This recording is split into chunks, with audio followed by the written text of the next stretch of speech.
Okay, well, we'll go ahead and get started. If anyone else gets on, I know it's only 5 minutes after, so we might have some people join us. But the first part of the PowerPoint is a little interactive, so if you guys, I know if you guys could just kind of answer these questions, they're pretty easy. It just talks about looking at consumers and how certain places will view their consumers and try to personalize to their consumers' needs. So, and some of them are kind of funny, so. Okay.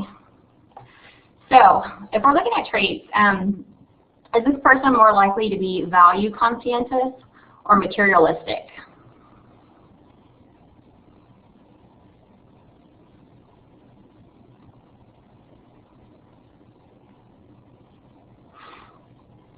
And bonus points if you know what movie this is from. Yeah, it's hard to judge a book by its cover because there's always going to be people that are not like what they seem. But I think for most situations, this person's going to be pretty materialistic. They seem to care a lot about what they think, and their dog probably has more expensive clothes than I do, so it might be safe to say. Yep, good job, Chris. That's great that you were the one that answered that. Okay.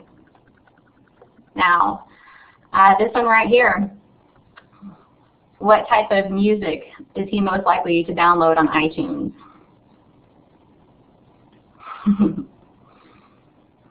You got it. So this is kind of how stores tend to look at us. So obviously not every time he gets on iTunes he's going to download pop, but it's a pretty safe bet that most of the time he will. Okay. And where is she most likely to buy groceries?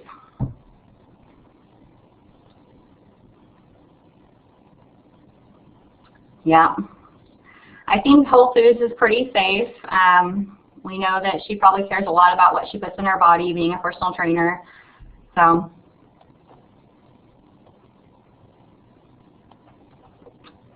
all right. Who goes to McDonald's for coffee? Anyone? You can just raise your hand, or I don't either. But one thing that McDonald's did, they used to just have plain coffee, and then they had to start competing with other places like Starbucks or having different kinds of coffee drinkers. So obviously plain coffee doesn't appeal to everybody. It never appeals to me. But obviously the younger generation too, they wanted to be able to get into that market. So they started McCafe. And McCafe allows more premium coffee drinks for a more variety of consumers, which is nice.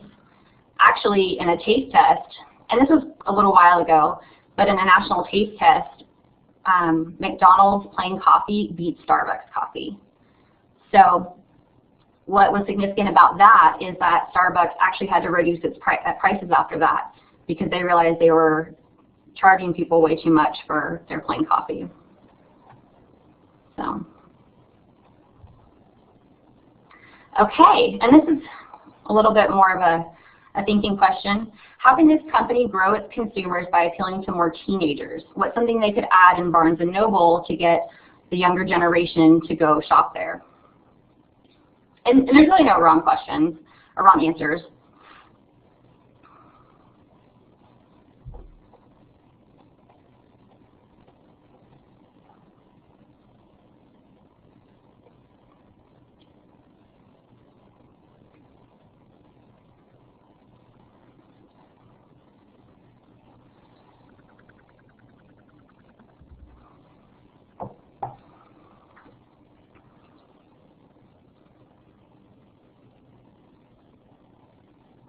So we could start by thinking of things that the younger generation likes. Yeah, good job, Chris. More digital options and content that's relevant to their age group. So sometimes in bookstores they have like a little kids section, and then they have like a Martha Stewart home goods section. I think one thing that did help get the younger generation to go more to bookstores is coffee houses and internet, you know, more the college age. But really getting those teenagers honestly reading, I mean, that's really important to get them back in the bookstore and maybe doing something healthier. But they definitely prefer digital options.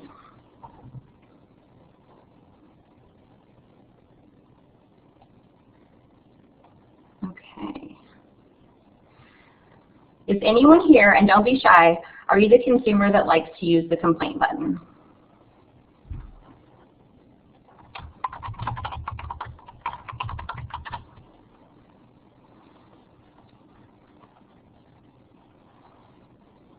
At restaurants? Sometimes, especially when you're spending good money and you want good customer service, or when you pay good money and a product is not up to par with what you need or want.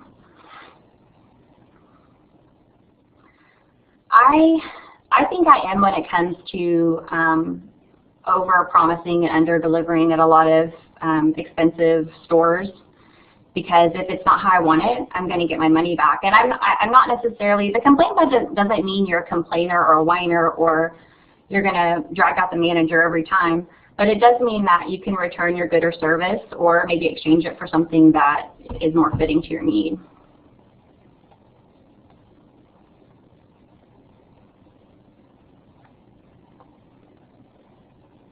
Okay, so I'm going to start with Chapter 6 and just kind of go into that a little bit. Okay, so personality qualities, they're unique to an individual. They can be conceptualized as a combination of specific traits or characteristics. Traits are relatively stable and interact with situations to influence behavior. Specific behaviors can vary across time. So just because it's a quality at one time doesn't mean it's always going to be. Motivational research. Consumer research in this era utilized tools such as depth interviews or focus groups to improve the understanding of inner motives and needs. This was kind of the old school approach. So a lot of times consumers would be interviewed to see what exactly they were needing, like have study groups and that sort of thing, to really appeal to their consumers. There are different ways that they do it now, but we'll get more into that.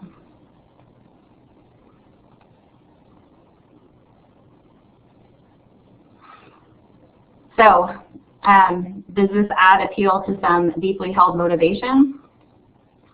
Maybe not to me, but maybe to others.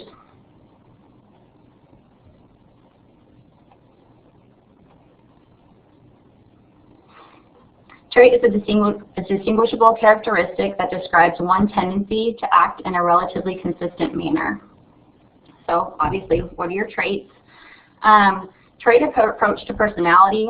Approaches in personality research that focus on specific consumer traits as motivators of various consumers' behavior. So are you that person that wears black? I'm not going to lie, I am.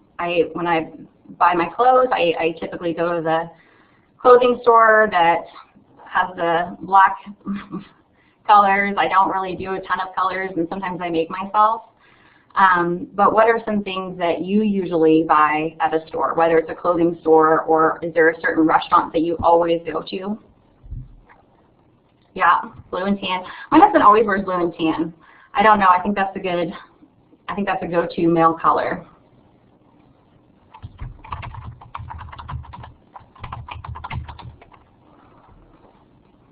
Katie, can you hear us? Are you having any issues?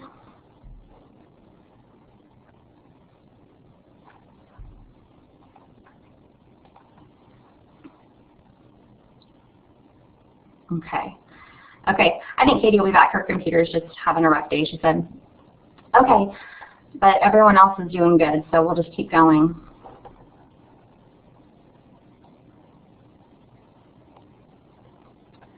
Okay. So these are different types of traits. Value conscientiousness. I can never say that word right. These are people that really like to get the bargain shopping done. So I'm not going to lie, I'm one of these people. I actually have a friend, a coworker, that I don't think she's paid full price for anything since 1990. She always goes to Taco Tuesday or orders Groupons or Living Socials. Yeah, I think we can all relate to that. it's a good feeling when you get a good sale. But those are the people that strictly look for those. Obviously, they're going to have to pay full price sometime, but that's the value they get out of shopping. Materialism. These people really judge how they are doing by what they have. So they look at material items as how well they're doing in life. They like to have nice things, and that's okay, to each their own. But that's what they like to spend their money on. They may not keep their money in their bank account, but they have a nice purse on their arm, so that makes them feel good, and that's what they'll do. Innovativeness, these are typically the younger consumers. These are the ones that have the newest generation of things that come out. So these are the people that wait in line for the new iPhone. Has anyone here waited in line for the new iPhone? I have not. Yeah. I personally have not. Again, to each their own. There's a certain thing that everyone likes to buy, and some people that's electronics or iPhones. That's just not my cup of tea. Complaint proneness, we talked a little bit about that. And I think everyone has the right to complain every now and again, but there are the people that definitely hit the complain button almost every time if they're not getting what they need. And competitiveness, the enduring tendency to strive to be better than others. So this could even be just spending all your money at a sports store. You waited in line for Diablo 3 years ago. Oh, was that at a Black Friday thing, or was that at the store just on a random day? Did it just come out? Oh, gotcha. Well, then you know how that goes. Hi, Katie, you're back. I waited in line for Black Friday items. I'm not going to lie, because we're bargain shoppers, and we found an iPad good deal, and so we'll do it every now and again. But to be the first ones to buy the new item, probably not. For a TV, yeah. My husband would definitely wait in line for a TV, no question. So being frugal, those people can definitely have the trait to be value conscientious. So they want to, not do the more expensive purchases or wait till everything goes on sale. Impulsive consumers are the ones that always sell. They're the reason why people put those goodies by the front by the register. Your husband will wait for a game system, yeah. Yeah, that sounds like typical. Trait anxiety, a tendency to respond with anxiety when facing threatening events. All right, bargaining proneness, the tendency for a consumer to engage in bargaining behaviors when making purchases. And trait vanity, the tendency for consumers to take excessive pride in themselves, including their appearance and their accomplishments. So when you kind of see these traits, you can kind of pair them with different ways they're going to buy certain products. So trait vanity, these people might be a little bit more materialistic than others.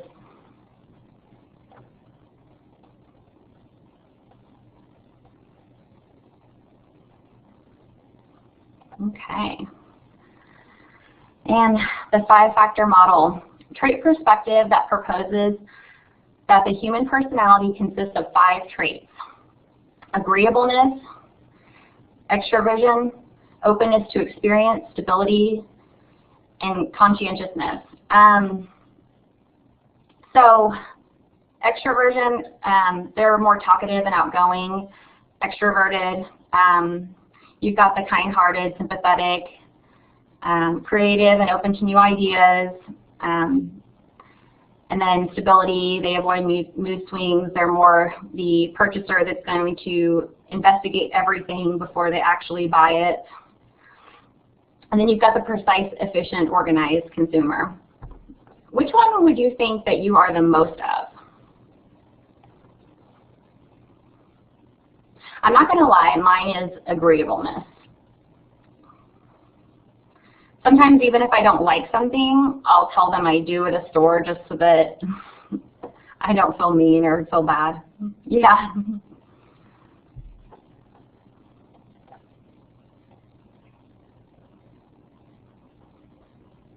Yeah, me too.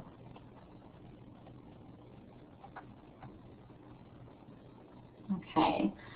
Finds information on traits, goals, and consumer life stories to gain a better understanding of personality.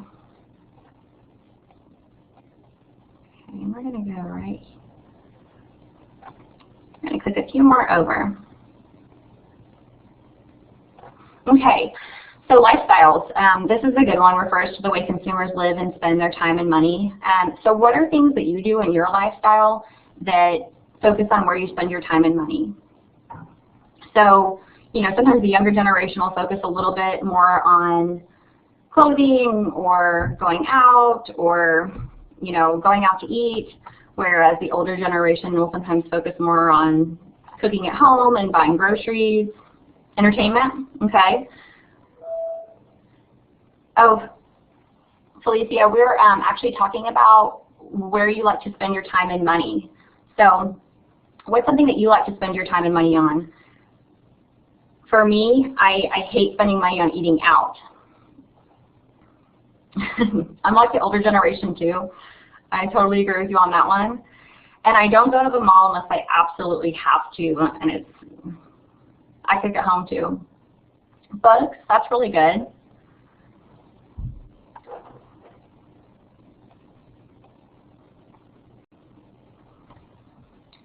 So obviously you're going to spend your money on things that your hobbies, your interests, your opinions. They say where you spend your money is where your heart is. So, okay. And self-concept refers to the way you feel about, the way an individual feels about himself. So, I mean, that's good. It's good to have a good self-concept and good self-esteem.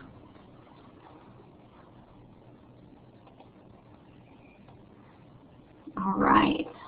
So there are several self-concepts. Actual self is your current perception on yourself. So how do you currently feel about yourself?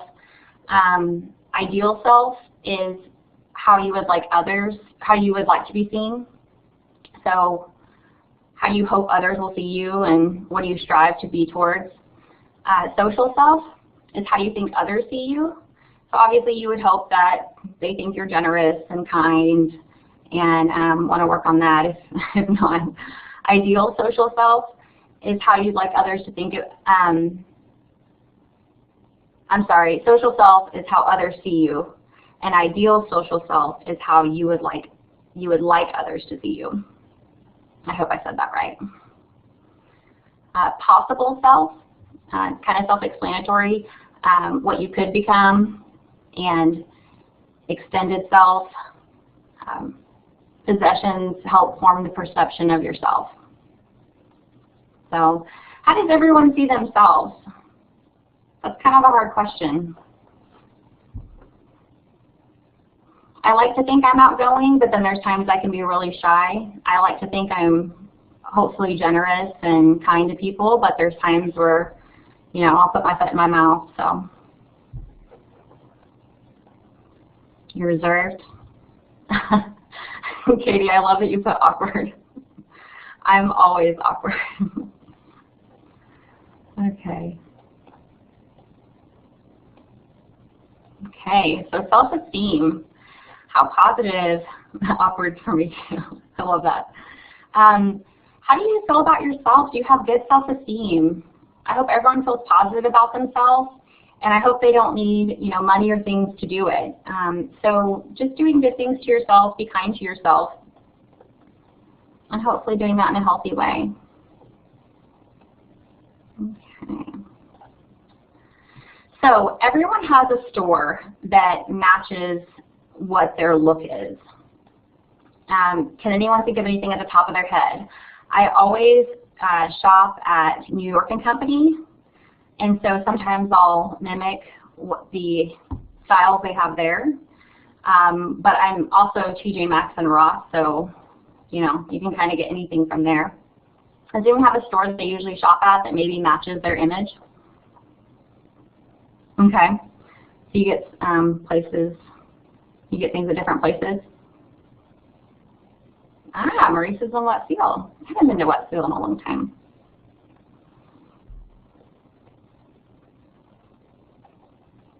All right, sounds like we kind of go everywhere and we're not strict on where we go. Texas stores are better, yeah.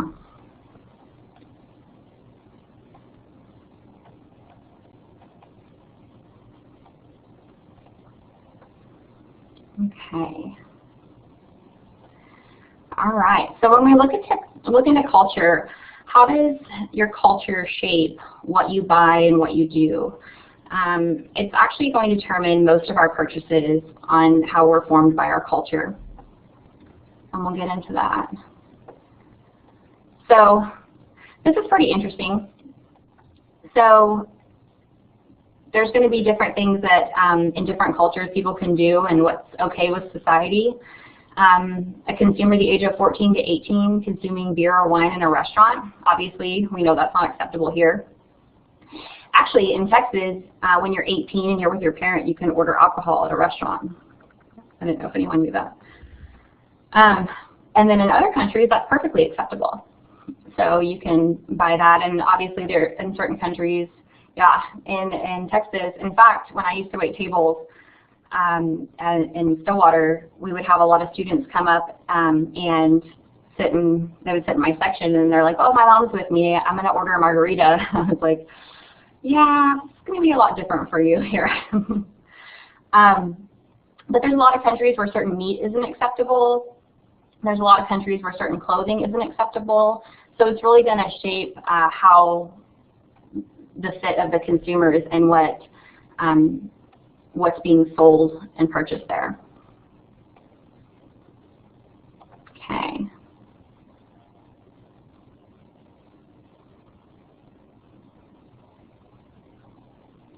Cultural norm is rules or regulations understood by members of a cultural group.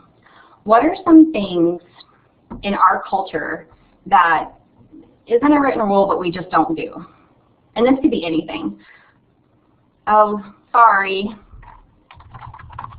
I hope you're able to stay with us. So one thing I thought of is there was actually a woman at a wedding I ran into, and she was wearing all white, and she was not the bride. And I thought to myself, oh, how embarrassing. But I found out she was from another country, and when she goes to weddings in her country, everyone is supposed to wear white. So poor thing, she was humiliated. She didn't know. She found out that night. But she didn't know it wasn't the cultural norm. Can you all think of anything else?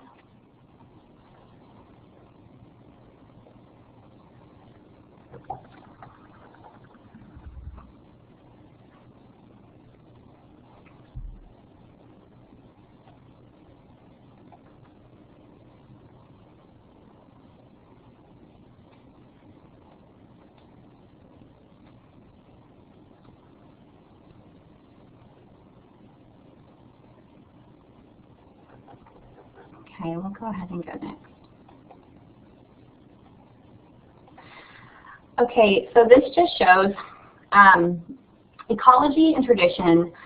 This shows how they really frame culture, core societal values, and then consumption value. But ecology and tradition are really the framework of this. So you can think of cultural norms for other countries. Yeah, and if you can think of any cultural norms for other countries that maybe we don't do, those are great too. In fact, the reason why I'm getting into this is because I'm going to go ahead and offer an extra credit assignment for week 2 through this. So you can really use this exhibit to do your extra credit. So I want you to think of another culture. You can either look this up, or you can, if you know someone who's in another culture and they have, depending on where they live, so their ecology means maybe certain things that they buy or purchase more of because of the environment that they live in. So in Oklahoma, we buy more storm shelters probably than other states, right? So think of something that their environment and their tradition has framed their culture and consumption value. Does this make sense to everybody? So you can either write this in a paper, I would probably start this by making kind of a circle and just making this person either imaginary person or someone you know that is maybe in another culture. Writing where they're from, what their hobbies are, you know, how they dress, what their family traditions are, because family traditions are huge, religion is huge. So how does that frame what they buy? So you can get really creative with this, and if you could work on this and get it to me by Sunday at midnight, that'll be an extra credit opportunity for this week. Any questions?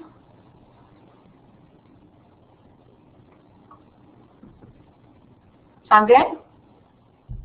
Oh, Chris, you off video?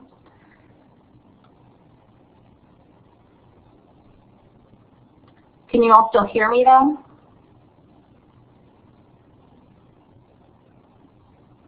Did everyone hear about the extra credit assignment?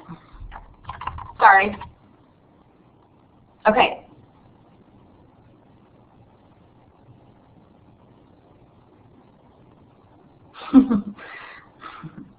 Yes, daughters can be very distracting. Yes, I can send an email out too, just to kind of follow up. But if you have any questions, just email me, and while you're working on it, and we can go over it too.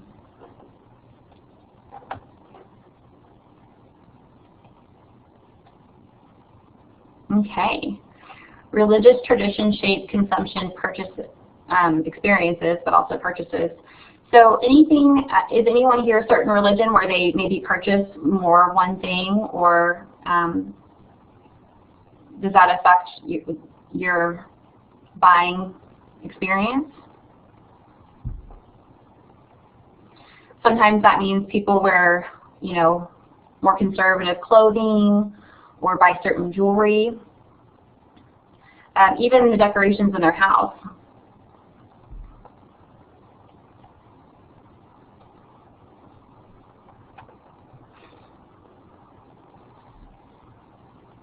Okay, so the dimensions of cultural values, this is how we decide what is the best way of living for a society or a group. So these kind of is a way to determine it, and again, to each society their own and whatever works for your household. So this can be anywhere from just a specific household to, you know, another country and their values. So individualism is the expectation of when people are supposed to take care of themselves or immediate families. So this is like self-reliance. So there are some cultures that they will live with their parents, or their families will live together for a long, long period of time, maybe even until they're married, or even themselves and their grandchildren will live with the parents for a long period of time. So, I mean, for our household, we definitely didn't want to live with our parents that long, but again, to each their own. Masculinity is the distinction of the sex roles. Values assertiveness and control. For many cultures, men are the leaders of their household and all decision making. And you know, I think especially more in the United States, a lot of women are becoming more the household decision makers. Power distance, except division of authority in a group. So there could be perfect division in that. Uncertainty avoidance, the comfort zone of things that are known. Like risk-taking. So how is your group or household prone to risk-taking? Are you very conservative with a budget? Are you conservative with your purchases? Or are you impulsive? How does that work out? All right, and the long-term orientation, valuing thriftiness, long-term values, long-term relationships. These people are less likely to be risk-takers. I am definitely not a risk taker. I don't know about anyone else.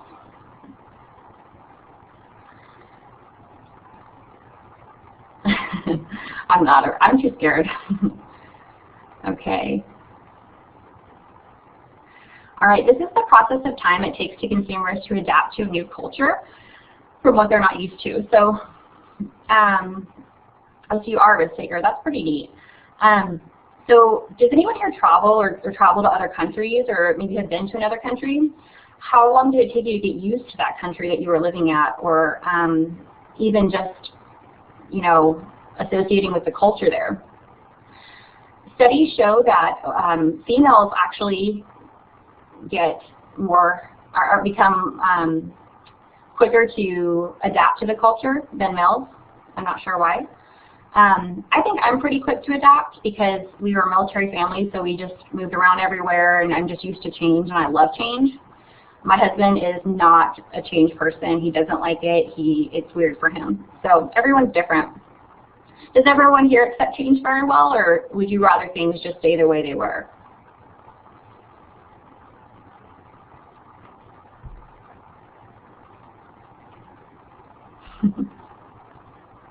I love change too. That's great. Well, adaptation is also really good just in the workforce too. You have to be acceptable of change. And modeling is the process of imitating others' behavior. The younger you are, the better you are at following a role model and adaptation. Yeah, it does depend on what the change is. Shaping consumers' behavior slowly adapt to a culture through a series of rewards. So, for example, shaping, if someone tells me my outfit looks cute, I have to wear it again. I'm sorry. Or if they like my hairstyle, or if, I mean, when I get that kind of reinforcement, I like it.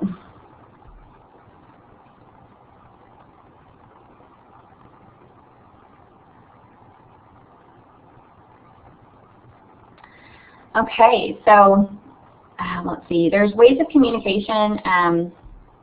So if you're in another country and you see this, you could probably guess what it means, right? So that is a great example of translational equivalence. Metric equivalence is when you're in a new country and you have to, in the numbers, represent quantities in the same way across cultures. So obviously this is important when you're shopping.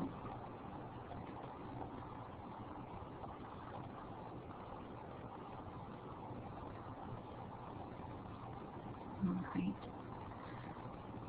This talks about verbal and nonverbal communication. I'm going to skip forward a little bit.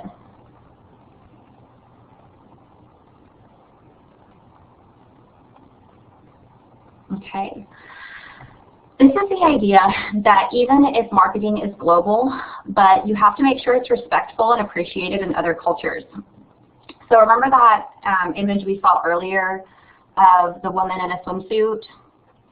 Well, in some cultures, that's not going to be the way you want to market.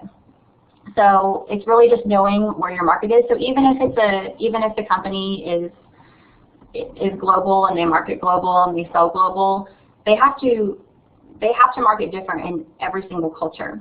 So they have to have someone that researches that. All right.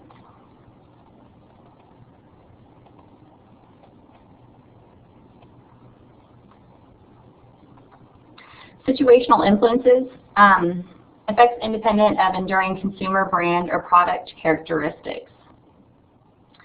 So these are just influences where you could run into any day at the store. These are affected by time, place, and conditions. So what are some situations you run into when you go to Sam's and you end up buying something that you hadn't planned on buying? Because when I go to Sam's, I always try something that they have out, like a new meat or dip or whatever, and I end up buying something just because of this situational thing that was there that day. So these can all affect our purchasing behavior. Obviously, when you're at the movies, you're going to eat more popcorn, and maybe that's something you don't typically purchase, but when you go to the movies, you have to have popcorn or you have to have your soda.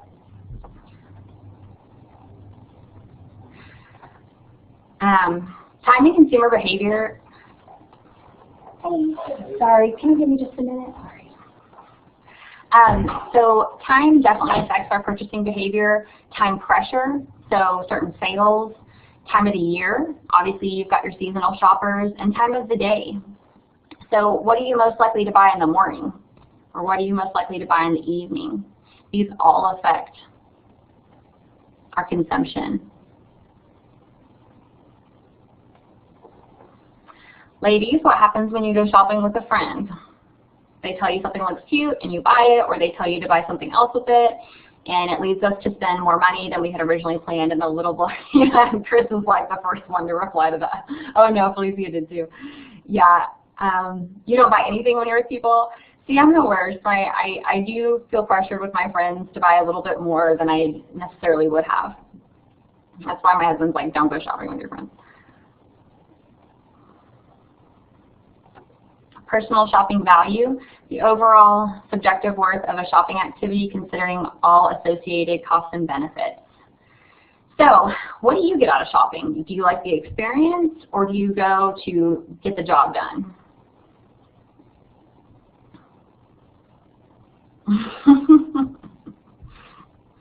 That's funny that your husband's the one that pressures you to buy more. Does anyone like shopping?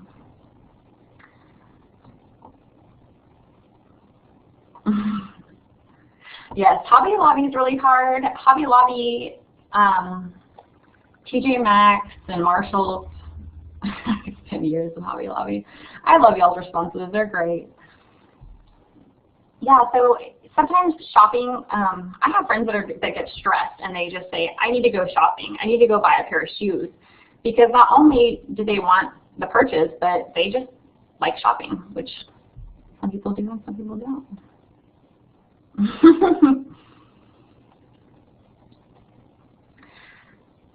So a spontaneous gum purchase may be unplanned, but is it necessarily impulsive? So we're going to look at what impulsive means. I can be the worst impulsive buyer sometimes, but it only happens when I'm super hungry.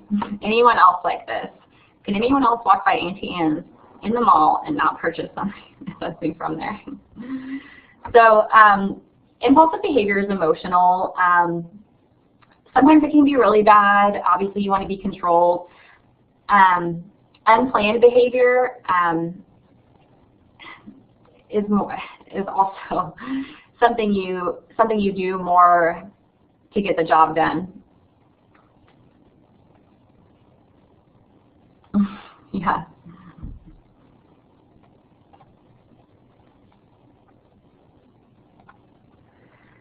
All right, impulsiveness represents how sensitive a consumer is to immediate rewards. So sometimes we have weak moments. It doesn't mean that we're necessarily a constant impulsive shopper. But if you are that constant impulsive shopper, sometimes you could also go over budget. Maybe budget isn't an issue for you, but I think most people it probably is. Consumer self-regulation, a tendency for consumers to inhibit inside or situational influences from interfering with shopping intentions.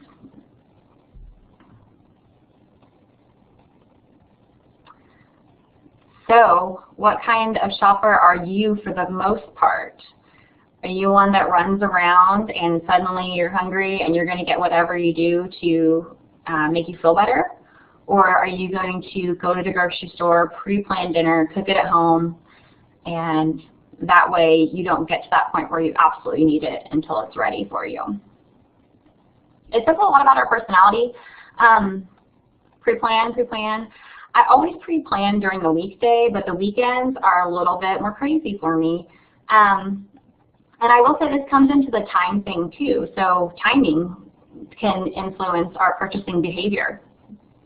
I hate grocery shopping. I hate grocery shopping too, but I make my husband do it.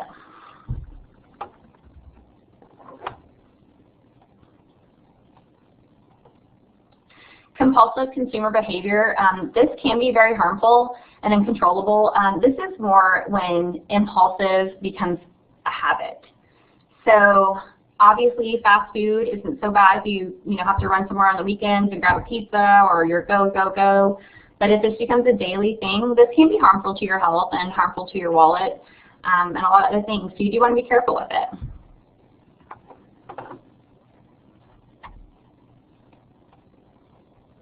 Okay, so here's where we're going to get a little more interactive.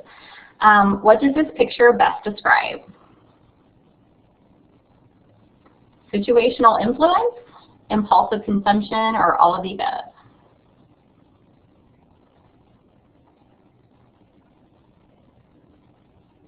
Right.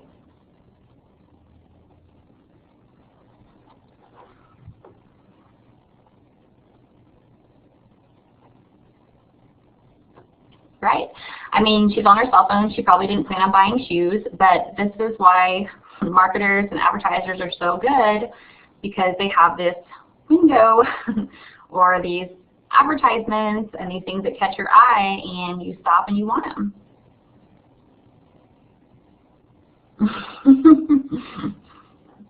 That's funny. So she always eats out.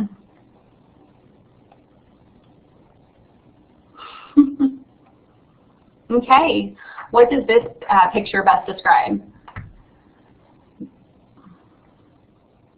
Value conscientiousness, situational influence with time, or C, all of the above?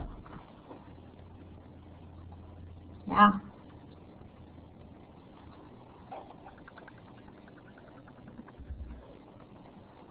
Absolutely. So time is a factor here. This is a certain time of the year where people are making these purchases, but they're also looking for a deal. All right. I am done with my PowerPoint. How's everyone doing? Everyone feeling good?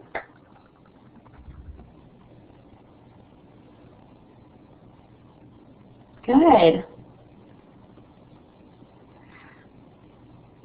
Good. I'm glad to hear. Well, and I'm glad that you guys seem to be okay after the tornado. And I didn't get a chance to ask everyone, did you get any damage or anything like that?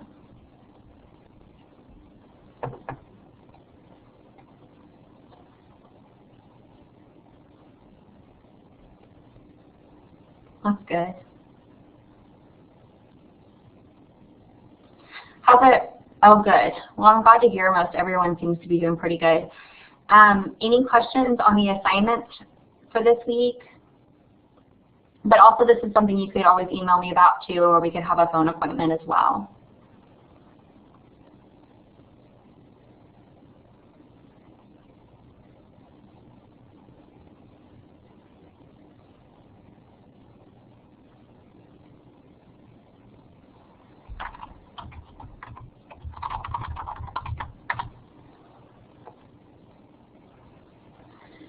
One thing I wanted to let you all know, next week we're only starting week 3 and week 4, we're only having one discussion question. So you'll just have your one discussion question and you'll reply to 2 peer posts by Saturday at midnight. So that way you can kind of get geared up for week 4 and be ready for that.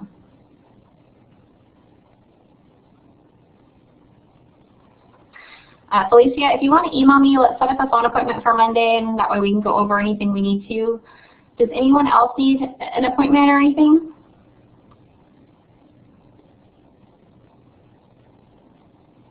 Okay. All right. Well, this will kind of wrap up our live lecture today, but if you need anything, just let me know, and I hope you all have a great weekend. And we are finishing up week 2, so get excited. It was really nice to be able to do the live lecture today. I was really sad that we didn't get to do it last week.